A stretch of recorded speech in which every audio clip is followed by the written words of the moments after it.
It's getting really hot, and there's been some time now since many of us have had a decent downpour. That means fisheries are starting to feel the pinch. We've organised this forum meeting tonight to raise awareness of the issues faced by fish and fisheries during warm weather. We wanted to help with what you should do and give you some advice to see you through the rest of the season and into the future. By hook or by crook, the timing for tonight's meeting really couldn't have been much better. So a little bit about me. My name's Jerrom. I'm a fisheries specialist. I'm based in East Anglia in the Great Ouse and Fenland catchment. I've been working for the Environment Agency for about 20 years now, and pretty much since day one I've been involved in fisheries incidents. My team actually have a really good Facebook account. There's a little picture of it on the bottom of the page there. If you just search for @Ouse Fishery or Environment Agency through Facebook, you'll find us. Pretty good coverage of the sort of work we do, including incidents and some advice as well. So a little bit about the Environment Agency's fisheries service. So all teams offer a fisheries incident service. This is 24/7 staffed, so whenever you get an issue, whether that's the weekend or out of hours, we're able to take that call and offer assistance. This is proudly funded by fishing licence income. It's a really important part of how we use that funding, and quite often we're welcomed by angling clubs that haven't really used the Environment Agency before or don't think they have, and then our service proves to be really useful. So hopefully you'll learn a bit more about that as we go on. So hopefully you'll never need to use it, and your fishery will always remain healthy and safe, but things do catch us out. Generally, if you make a call to us, which is the 0800 80 70 60 number, that'll be because probably fish are in distress or they're dying. That means we'll ask a few questions. We really need to understand what's going on, what response we might need to provide, and what kit we might need. Also causes, and also what priority that might be for us. We will offer advice, so that might just be general management or monitoring or shorter or long-term action. We might provide a site visit where we'll come and check out what's going on. We might take water samples, water quality samples, or we might actually offer an aeration service or similar. Sometimes we provide kit loan as well, so that can be useful to clubs, especially if they don't have any kit available to them. If it's quite an intensive mortality event, we might offer a mortality report. Generally, these come from our National Fish Lab, or it might just be an advisory email that you get from one of the staff that attends. And sometimes, in the case of diseases and parasites, or where there's an unexplained fish kill, we might take a sample of fish as well. This will be at your say-so. We may also need to collect evidence, of course, if it's a pollution incident, because we do carry out that facility, and that is then used to take action. So yeah, as with all fisheries incidents, it's the 0800 80 70 60 number to call us. That's the number on the back of your fishing licence. So what does hot weather mean for fish and fisheries? Well, first off, it's a fact that warmer water naturally carries less oxygen. So even if everything else were perfect, fish would at the very least be affected by finding it harder to breathe. But of course, and is the case for most of the country at the moment, warm weather can come hand in hand with less rain, which means less water, so lower river levels and less space for fish. The risk from disease and parasite infection also raises because they love it when it's warm and their hosts are stressed. And then when we do get rain, we can get it in one lump. Thunderstorms can be a disaster for fisheries. I shall try and go through these issues now in a bit more detail. So why is oxygen important to fish? Well, it's pretty obvious that they need it to breathe and stay alive, just like we do. But generally, good oxygen levels provide a good quality fishery as well. If there isn't enough oxygen, fish can die. If there isn't quite enough, then it can stress fish, and stressed fish are more prone to disease and parasites. So if we can regulate oxygen levels, we can actually keep the whole fishery healthy, probably better performing in terms of a fishery, and protect stocks long term.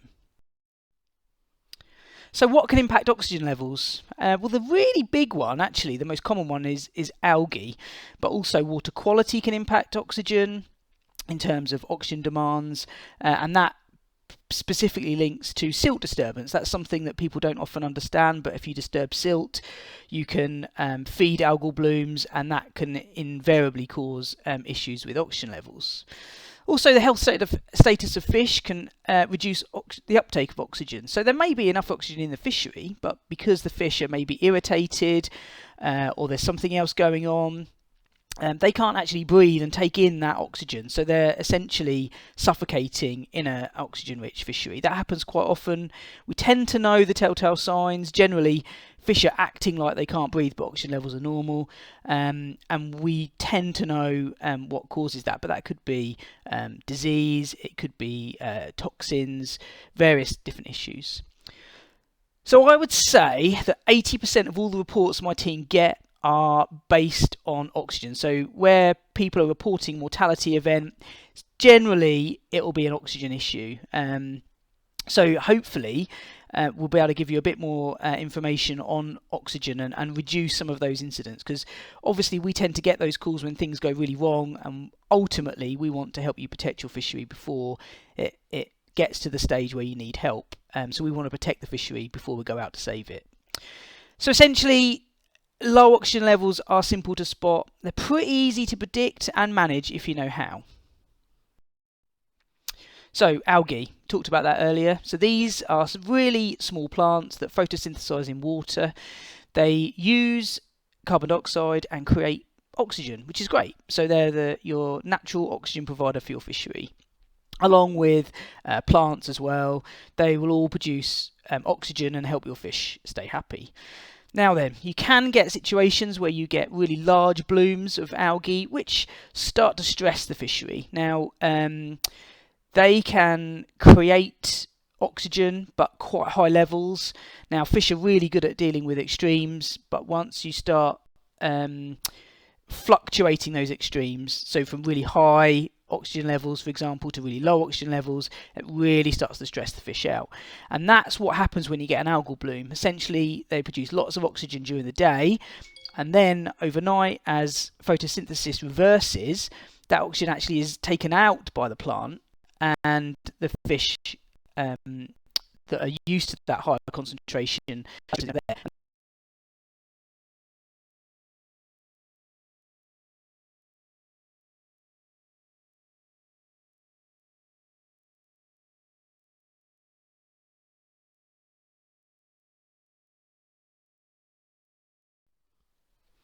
So the telltale signs if you've got an oxygen issue, to be honest, if you know your water well, you'll spot something's going on, even if you don't really know what it is. Now, the thing that we look for, and we tell anglers and club officials to look for, are what we call moribund fish. These are fish that are mooching around in the margins. They might be show signs of stress, like the picture on the bottom right there, with some fungus on it. But essentially, these are fish that are moping around, but they're not feeding, they're not moving away as you walk up to them, they're not bolting off. These are fish that aren't very well, and essentially it's not their preferred habitat to be in the margins, visible to predators, so you know something's going wrong there. The other thing, of course, the fishery just turns off. Fish don't feed, so when fish are stressed, they tend not to feed.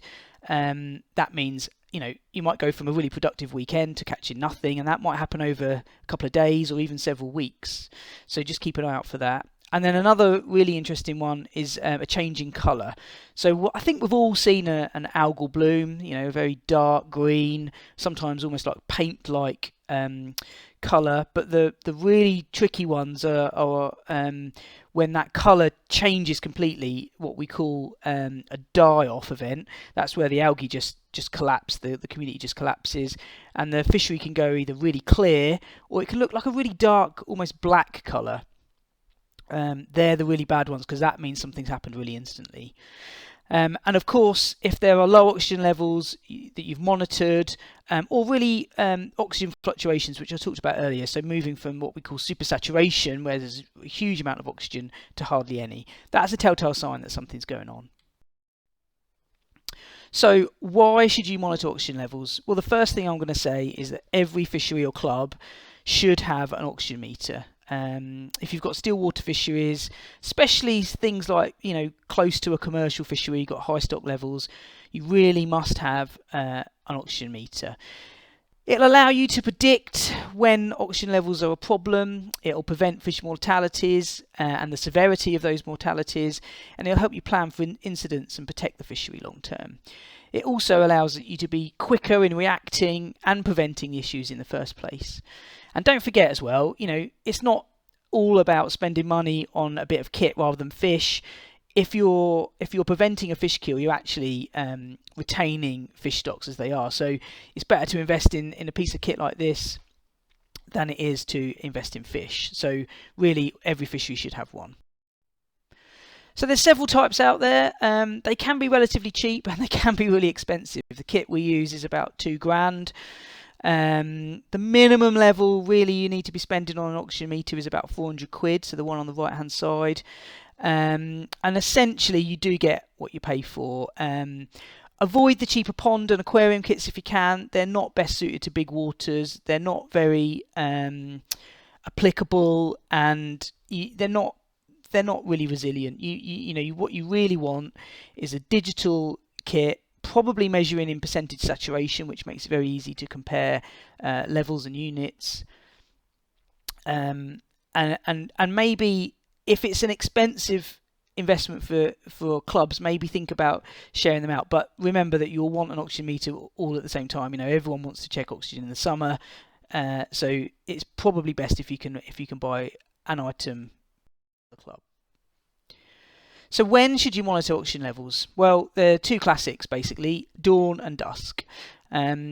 Generally, algae and oxygen are an issue in the summer, so when you've got sun around. So think about doing it March to September, and then remember what I said earlier about oxygen levels being high during the day when algae are photosynthesizing and creating oxygen.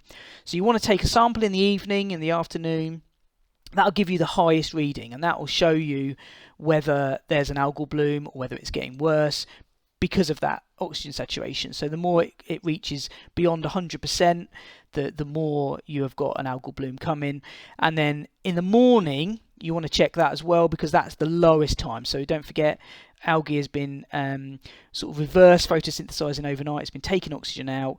First thing in the morning is when those oxygen levels are lowest. So by those two measurements, you can understand the severity at both ends of the spectrum. And as that changes through the summer, you can start to track that algal bloom, and that allows you to take action, essentially, whether you start to turn aeration or you make a call to us. Just remember that oxygen crashes can happen really quickly. I talked about the turnover events earlier. So monitoring is a brilliant thing to do, but keep an eye on it, and don't get caught out by events like a turnover event. Okay, so it's really important to understand what oxygen levels actually mean. And this is a question that we quite often get. I've got some data, but what does it mean? What am I looking at? So to give you a bit of an idea, I've created this little slide here. So normal oxygen levels in a fishery are between 80 and 100%. That can change with temperature. In colder weather, water can retain more oxygen. In warmer weather, it retains less oxygen. There are various reasons. Aeration obviously can increase that as well, quite naturally. Now then, when you start to record levels below 40%, that's when you're going to start to really see the impact on fish, especially predators. So species like trout, pike and perch, they're all really receptible to these lower levels of oxygen, and also bream and skimmers as well. So if you start to see these fish being affected and nothing else, you perhaps start to think about an oxygen issue. When you get to about 25%, then this really can be potentially dangerous, and it'll affect wider species, including carp and tench, which tend to be a little bit hardier. Roach and rudd, species like that, you'll probably start to lose the odd fish from about this period here, and it all depends on how quickly it's dropping as well. So if it's stayed at 25% for some time, that might be okay. If it's gone from 60 to 25% in a couple of hours, then that's something to keep an eye out on.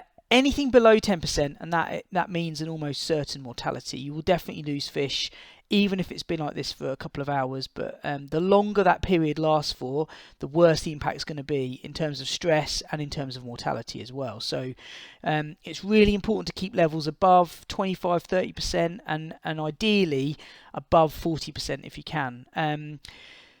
it's really important just to keep an eye on those oxygen levels, and like I've said throughout, keep an eye on the trends. Watching them come down and go up is a really good sign that something's going wrong, and then you can act before it actually does go wrong.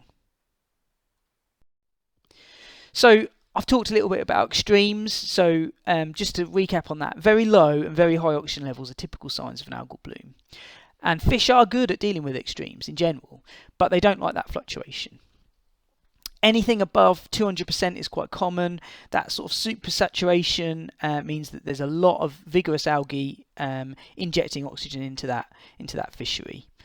Expect the highest oxygen levels during the day in hot conditions when the sun is strongest. And again, the lowest levels are in the morning. So I just mentioned turnover events, and I just want to explain that a little bit more. So I've stolen this PowerPoint slide here, but what you can see essentially is that generally the more oxygen in a fishery, and actually this tends to be more common on older fisheries, estate lakes, where there's a organic sediment loading, so really old sediments. Essentially, the higher up in the water column, the higher the oxygen levels are. Then you can get a rainfall event, so thunderstorms. It's much cooler water, and what that does is that essentially lands on the lake and then pulls that surface water down with the heavier water. The oxygen depleted level at the bottom then moves up to the top. It all mixes, and that strips out the oxygen completely, and that can happen in a matter of hours, completely unwarned. And they are the really big ones. If we go out to a turnover event, that can be serious, and I've seen almost 80% mortalities as a result of one of those. So keep an eye out for that. Thunderstorms in warm weather and big algal blooms are the things to look out for. So aeration. Most anglers have seen aeration in some way, some form at fisheries that they go to. Just a little bit of a word of warning, they aren't as effective as they may look. They only raise oxygen levels by about 10 to 20% at best, and it's really localized. So if you've got an aerator on, it'll probably only provide an aerated, what we call survivable area within meters of that appliance. So you've got to be really careful. You should know where you're going to deploy your aeration. You need to know where you can get your units from and how to put them in.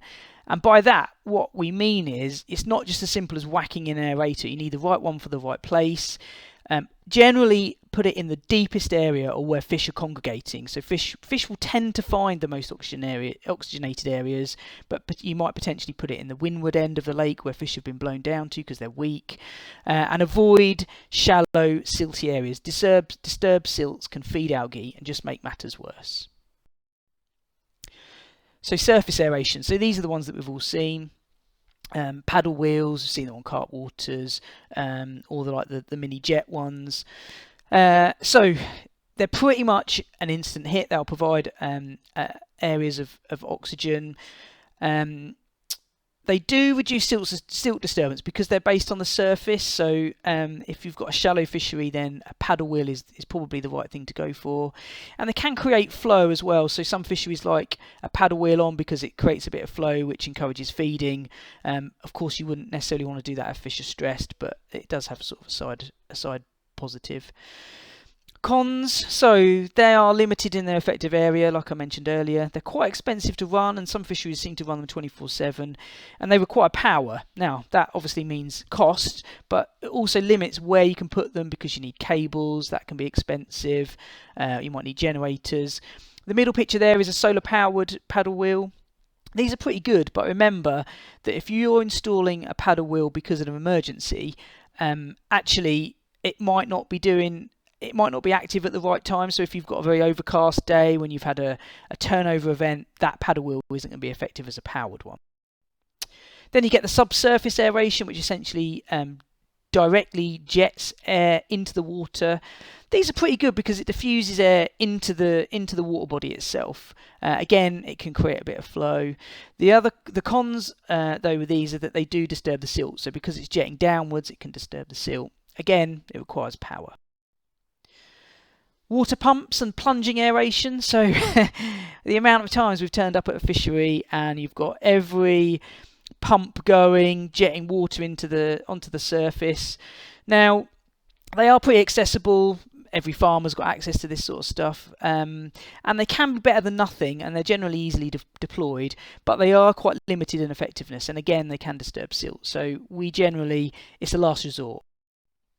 Chemical aeration. Now, this is something that's really, really effective. It's something that my team and a lot of teams across the country use, but it is really difficult to use in terms of safety. You can see all the PPE we've got there. It's quite expensive.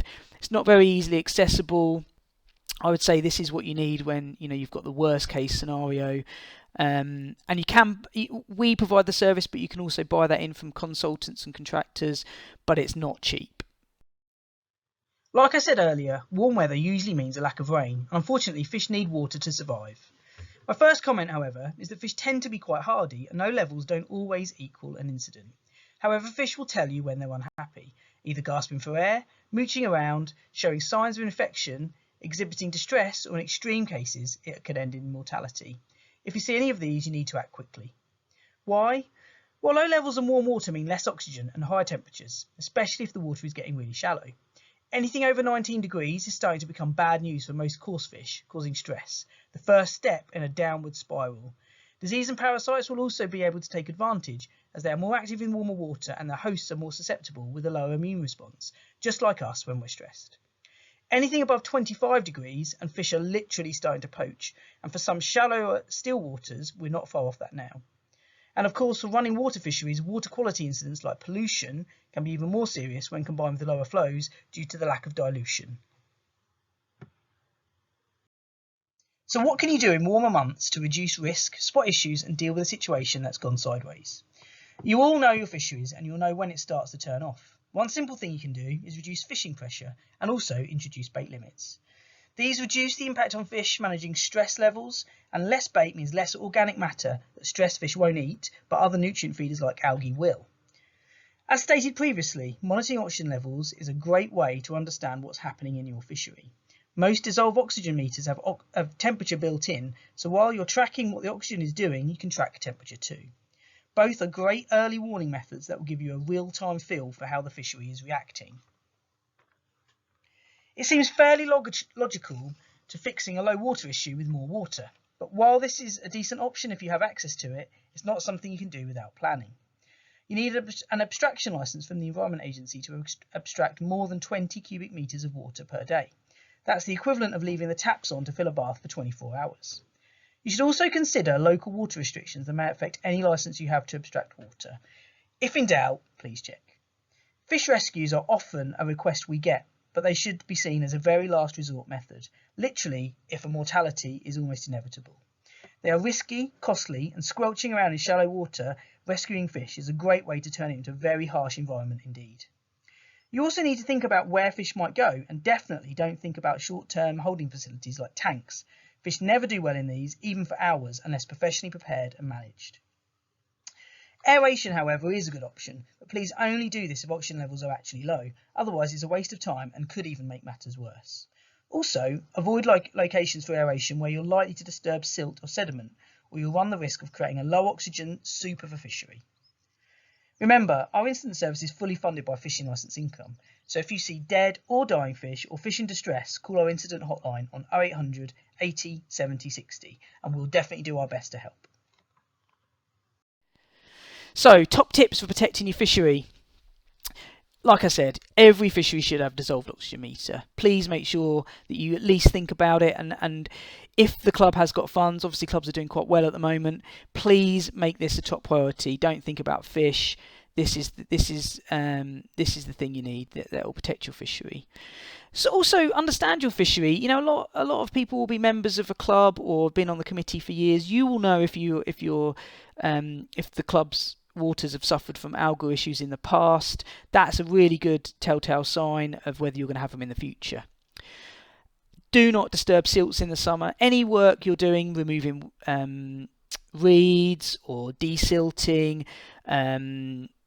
anything you're doing that could disturb significant areas of silt, avoid doing that in the summer, because that'll just feed algae, and then when it runs out of that food, it'll crash because there's nothing else to keep it going. So avoid disturbing silts. Always remember biosecurity, so if you're borrowing kit, anything like that, check clean dry. The worst thing you want to do is introduce a novel parasite or a disease into your fishery because you've borrowed some gear from someone that had one. So please think about that. I know when it all kicks off, you want to get stuff done really quick, but just think about that. Make sure that what you're doing is biosecure. So be prepared. Make sure you know what kit you've got. Make sure you've got enough people and that you've got access to it. We turned up at a fishery once. They were really prepared. They had all the kit they needed, but the guy that had the key to the lockup was on holiday and no one could get access to it. And also make sure it's serviced. Worst thing is turning up to use some pumps and they don't work. Keep them serviced to make sure they work. And know who to call and when. We're providing advice generally for still waters tonight, but we wanted to give a little bit of information about rivers as well. We've seen some brilliant practices in recent years by local clubs and fisheries taking measures to protect their stocks during warm weather conditions, both for now and the future. And we want to support similar action that may be required through this hot spell. Angling and clubs and fisheries may want to think about reducing access to highly pressurised waters or even sections of water. This reduces fishing pressure and is really useful in reducing stress on the fishery. For sensitive species like barbel and pike, it might be a really good idea to prevent them from being retained, so in keep nets, keep sacks. So in matches, quite often I've seen rules where barbel could be weighed by officials when they're caught. Sometimes I've seen 2-net rules. This is really good if you've got a high weight water or perhaps you're going to, chance of catching some big fish. Of course, you could simply not allow some fish to count. So, for example, barbel in river matches might not be counted. That is a good way of getting through that risk, and it avoids people fishing for them. Anglers specifically can take care of fish by taking particular care when playing and landing them. Especially when we're talking about large and sensitive species. They take up a lot of oxygen, and the longer you play them for, the more oxygen they use up. So it's a really stressful time for them. So reducing how long you play them for, maybe not using such light tackle, is a good option. And really targeting larger fish or sensitive species in water temperatures that exceed 19 degrees in the morning would be a good way to go. I've seen some really good clubs offering updated advice based on daily water temperature readings. This is a really good thing to do and offers club members, really clear instruction day by day based on temperatures. So I think that's a really good one to do. Unhooking fish, always do this in the water if possible, and only take them out of the water for unhooking if absolutely necessary. And for river fishing, if you've got fish that are particularly sensitive and you think have struggled through that period, then you can hold them facing upstream to recover. That is the best way. So water will constantly moving over their gills, and they stand the best chance of absorbing oxygen. Avoid taking photos unless it's absolutely necessary, although I'm never sure when it's absolutely necessary to take a photo of a fish. And if you do, take them in the water. Keeping the fish in the air, even for a few seconds, can greatly reduce its chances of surviving after capture, and that means it won't go on to spawn successfully. So, all these risks not just affecting individual fish, but the fishery as a population. Everyone should be vigilant and keep a close eye on river flows and look for any signs of fish in distress. And as always, if you see dead fish or distressed fish, call our instant hotline number on 0800 80 70 60. Also remember that oxygen might not be the cause. If oxygen levels are normal but fish are in distress, it could be something else. Some algae can produce toxins that impact fish without obvious signs of oxygen issues. And also there are diatoms as well that can impact fish directly by aggravating the gills or creating toxins which again are harmful to fish. And of course there's always diseases and parasites that can affect your fishery. We will be able to give you advice on those. Again, we might need to take samples, but we can help you with that. So that's it. Thanks very much. Look forward to some good discussions. I think we're going to try and keep some of the questions available with this presentation. If you need to contact us and it's an emergency, it's 0800 80 70 60. Otherwise, if you just want to contact your local fisheries officer, then you can email us or telephone us. Thank you very much.